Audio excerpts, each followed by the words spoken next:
இதோ இவர் பேர் ராபர்ட் கியோசாக்கி. இவருக்கு 2 அப்பா இருக்கிறதா சொல்றாரு. ஒருத்தர் பெத்தவர், இன்னொருத்தர் இவருக்கு பணக்காரராக சொல்லி கொடுத்தவர். ஒருத்தர் PhD முடிச்சவர், இன்னொருத்தர் 8th ஃபெயில். 2 பேருமே நல்லா சம்பாதிக்கிறவங்க. ஒருத்தருக்கு எப்பயுமே பண பிரச்சனை, ஆனா இன்னொருத்தரோ ஹவாயின்ற தீவோட மிகப்பெரிய பணக்காரராக போறாரு. ஒருத்தர் தம் பசங்களுக்கு கோடிகளை விட்டுட்டு போறாரு, இன்னொருத்தரோ கடனை விட்டுட்டு போறாரு. நம்ம எஜுகேஷன்ல இருக்க மிகப்பெரிய பிரச்சனை இதுதான். எங்கேயுமே பினான்சியல் மேனேஜ்மெண்ட்டையோ பணத்தை பத்தியோ சொல்லி கொடுக்க மாட்டாங்க. அதனால நம்ம குடும்பத்தினர்கிட்ட இருந்து தான் நம்ம இந்த விஷயங்களை கத்துக்கிறோம். ஆனா அவங்க நம்ம எப்படி ஏழையாவே வாழறது அப்படின்றதான் சொல்லி கொடுக்குறாங்க. அவங்களுக்கு நம்மள பிடிக்காம இல்ல, அவங்களுக்கு தெரிஞ்சது அவ்வளவுதான். ஏன்னா ரிச் டேட் புவர் டேட் போன்ற புத்தகங்களை அவங்க படிச்சதில்லை.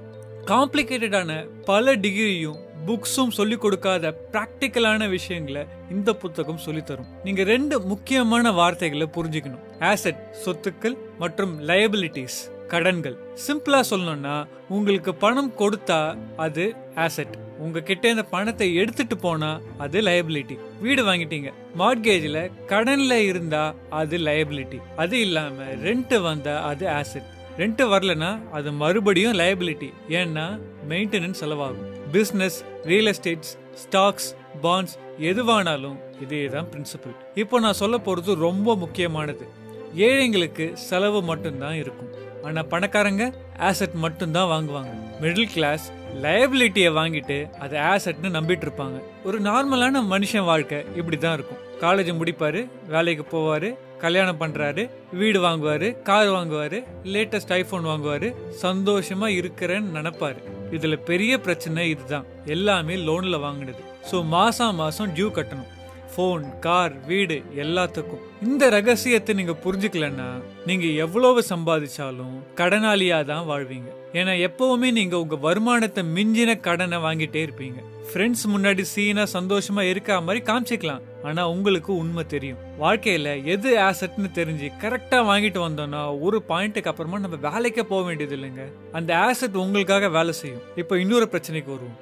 நீங்க எவ்வளவு சம்பாதிக்கிறீங்க அப்படின்றது முக்கியம் இல்ல, அதுல எவ்வளவு பணத்தை சேமிக்கிறீங்க அதான் மேட்ரு. நீங்க மாசத்துக்கு 1 கோடி சம்பாதிக்கிறீங்கன்னு வச்சுப்போம், அதுல 1 ரூபாய் தான் சேமிக்கிறீங்கன்னு வச்சுப்போம். அப்போ நீங்க 1 கோடி சம்பாதிக்கல, 1 ரூபாய் தான் சம்பாதிச்சீங்க. நீங்க தமிழ் சினிமா ஹீரோன்னு வச்சுப்போம், கோடி கோடியா சம்பாதிக்கிறீங்கன்னு வச்சுப்போம்.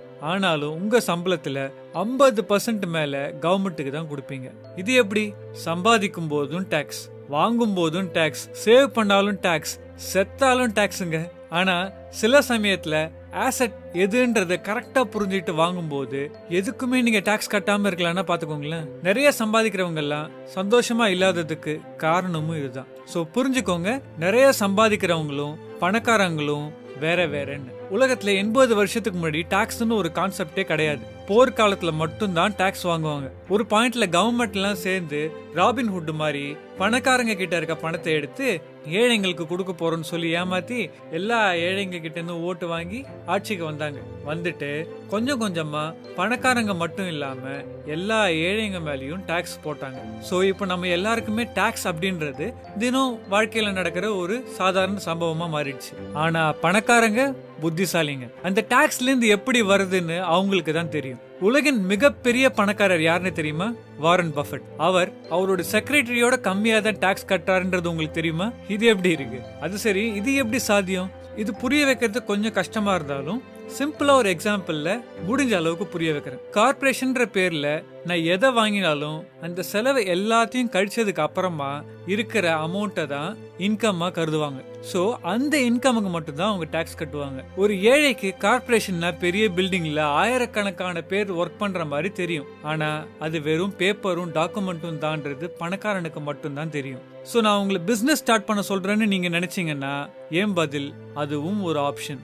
இதை நீங்க மேலும் புரிஞ்சுக்கணும்னு நினைச்சீங்கன்னா rich dad poor dad Robert கியோசாக்கியோட புத்தகத்துல இது இன்னும் டீடைல்டா இருக்கு. சோ இது உங்களுக்கு உபயோகப்பட்டிருக்கும்னு நினைக்கிறேன். நன்றி.